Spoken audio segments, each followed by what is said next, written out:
Imagine a world of endless grass, stretching from horizon to horizon. This is the Great Eurasian Steppe, a vast sea of land that has shaped empires and peoples for thousands of years.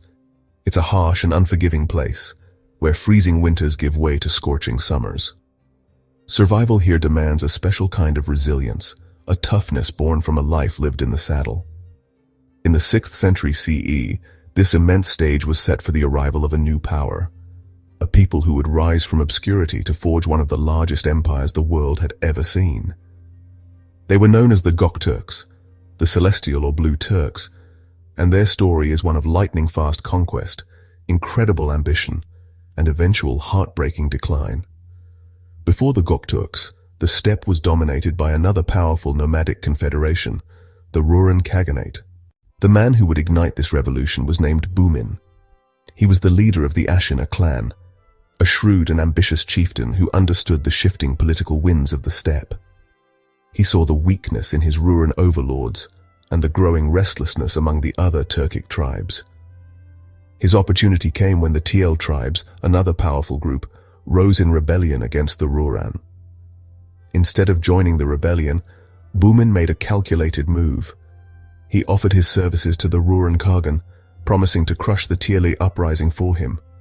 Bumin and his warriors rode out, and in a swift and decisive campaign, subdued the TL rebels in 546 CE. The Ruran Khagan, Anagui, was utterly insulted. His response was swift and scornful. "You are my blacksmith slave. How dare you utter such words?"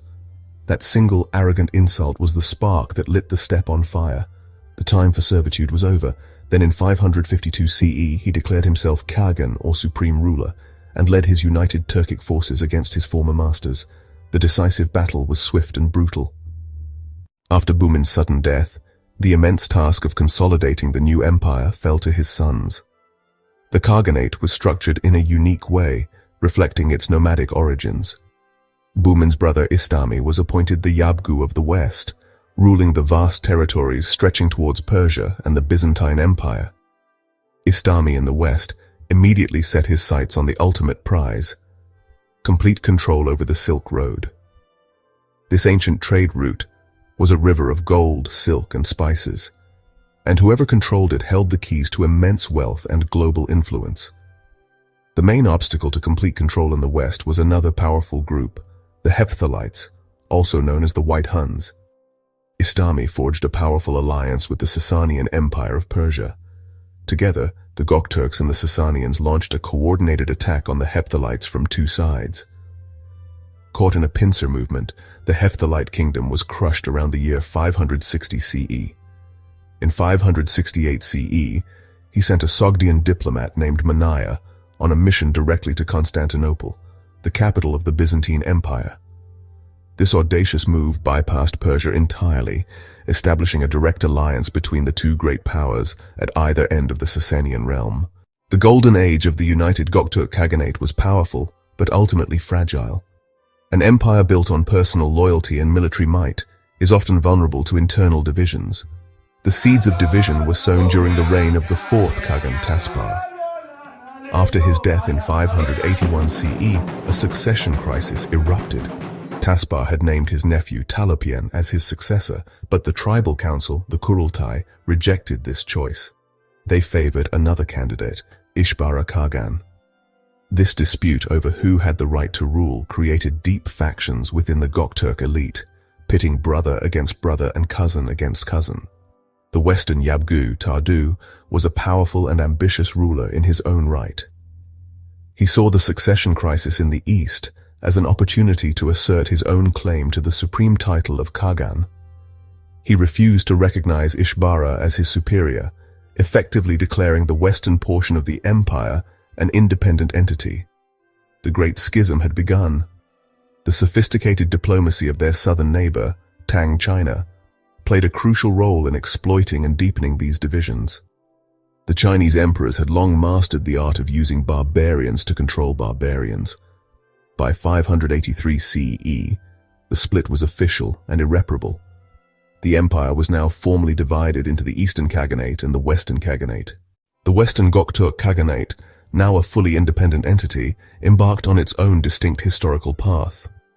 Freed from the politics of the eastern heartland, its rulers focused their energies on the lands to the west and south. This was a remarkably diverse and wealthy domain, encompassing the trade-rich oases of the Tarim Basin, the fertile valleys of Transoxiana, and the vast steppes stretching towards the Caucasus and the Black Sea. The peak of the Western Khaganate's power came under the rule of Tong Yabgu Khan in the early 7th century. He was a formidable military leader and a skilled administrator. In 627 CE, Göktürk armies swept through the Caucasus, sacking the city of Derbent and even helping the Byzantines besiege the Sasanian capital, Ctesiphon. However, this success was built on a shaky foundation. The Khaganate was incredibly diverse, and the traditional nomadic administrative structures struggled to effectively govern the settled urban populations they had conquered. Tong Yabgu's attempts to reform the administration and centralize power were met with resistance from the fiercely independent tribal chieftains, who saw their own authority being eroded.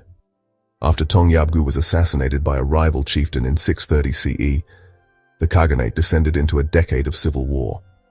Finally, in 657 CE, a massive Tang army under General Su Dingfang marched west. They decisively defeated the last Western Kaghan and formally annexed the territory, dividing it into Chinese protectorates. The once mighty Western Khaganate was no more. The fate of the Eastern Khaganate was closely and often painfully intertwined with that of its powerful southern neighbor, Tang China. After the Great Split, the Eastern Göktürks, under Ishbara Khagan, initially became vassals of the Chinese Sui dynasty. This was a bitter pill to swallow for the proud descendants of Bumin. For several decades, they existed in a state of semi-independence, sometimes raiding the Chinese frontier, sometimes serving as allies. A brief resurgence occurred under the leadership of Shibi Kaghan in the early 7th century. He took advantage of the chaos that accompanied the collapse of the Sui dynasty and the rise of the Tang. In 626 CE, he led a massive army to the very gates of the new Tang capital, Chang'an, which is modern-day Xi'an. The newly installed Emperor Taizong of Tang was forced to ride out personally and negotiate a humiliating treaty, paying a hefty tribute to convince the Göktürks to withdraw. Emperor Taizong was one of the most capable rulers in Chinese history, and he would not forget the humiliation. The Göktürks were struck by a series of unusually harsh winters, which killed off their livestock and led to famine and unrest. In 630 CE, just 4 years after their triumph at Chang'an, a massive Tang army invaded the Eastern Khaganate. The Göktürk forces, weakened by famine and internal rebellion, were no match for the disciplined and well-equipped Tang soldiers. The last Khagan of the First Eastern Khaganate, Ilig Khagan, was captured and taken to Chang'an as a prisoner. For the next 50 years, the Eastern Göktürks ceased to exist as an independent state. For half a century, the Eastern Göktürks endured life under Tang domination, but the memory of their lost empire and the spirit of independence did not die. That leader emerged in the form of a descendant of the original Ashina royal line named Ilturish Kaghan. In 682 CE, he led a small band of followers in a daring rebellion against Tang rule. From this stronghold, Ilturish declared the restoration of the Göktürk Khaganate, rallying the scattered Turkic peoples to his banner once more. This new state is known to history as the Second Göktürk Khaganate. Ilturish was aided by his brilliant brother, Kapagan Khagan, who succeeded him, and by the sage-like advisor, Tonyukuk. Tonyukuk, a Göktürk noble who had been educated in China, was the strategic genius behind the restored empire. Together, these three men re-established Göktürk dominance over the Mongolian steppe. The ideology of this second empire was different from the first. It was more self-consciously Turkic. This new sense of identity is immortalized in the Orkhon inscriptions, monumental stone stelae erected in the Orkhon Valley. Carved in the old Turkic script, these inscriptions tell the story of the Göktürks from their own perspective. They are a powerful piece of political propaganda, celebrating the deeds of their Khagans. The reigns of Ilturish and his successor Kapagan marked the high point of the restored Khaganate. They successfully reunified most of the tribes that had belonged to the First Empire. However, the empire's success depended heavily on the personal abilities of its leaders. After the death of Kapagan, the Khaganate once again fell into a period of internal strife.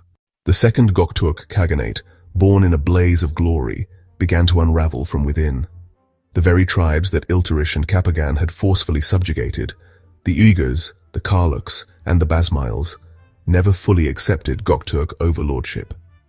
The later Göktürk rulers lacked the charisma and military skill of their predecessors. They struggled to keep these powerful vassal tribes in line, leading to constant warfare and rebellion. The final decline began in the 730s. The final blow came in 742 CE. The Basmil, Karluk, and Uyghur tribes formed a powerful alliance and rose in open rebellion. They attacked and killed the ruling Göktürk Kagan. The Basmil leader declared himself the new Kagan, but his reign was short-lived. In 744 CE, the Uyghur and Karluk forces turned on their Basmil allies, killed their leader, and established a new order on the steppe. The Uyghur leader took the title of Kagan, establishing the new Uyghur Khaganate on the ruins of the old Göktürk state. The Ashina clan, rulers for nearly 2 centuries, was scattered and broken. The fall of the Göktürks marked the end of an era. For 200 years they had dominated Central Asia. They had united the Turkic peoples, challenged great empires like China and Persia, and controlled the Silk Road. Though their empire vanished from the map in 744 CE, the Göktürks left an indelible mark on the history of the world. Perhaps their most significant legacy was the very name Turk. Before them, various tribes spoke related languages, but the Göktürks gave them a unifying political identity. For the first time, a powerful state identified itself as Turkic, and the name stuck. Their contribution to language and literature is monumental. The Orkhon inscriptions are the oldest known examples of writing in any Turkic language. The creation of the Old Turkic script was a remarkable cultural achievement. These inscriptions provide an invaluable window into their world, telling their history in their own words. They stand as a testament to a sophisticated political consciousness and a desire to be remembered by history. The Göktürk political and military structure also created a blueprint for future nomadic empires. Their system of a supreme Kagan, a dual administration of East and West, and a decimal-based military organization was highly effective for ruling the steppes. This model was adopted and adapted by many who followed, including the Uyghurs, the Khazars, and later, most famously, the Mongols under Genghis Khan. So while their empire may have crumbled, the Göktürks are far from forgotten. Their legacy echoes through the languages, cultures, and national identities of millions of people today. They were the blacksmiths who became kings, the rulers of the steppe who connected East and West, and the ancestors of nations. The wind that blows across the vast plains of Mongolia still seems to carry the echoes of their horsemen, a timeless reminder of the power and glory of the Göktürk Khaganate.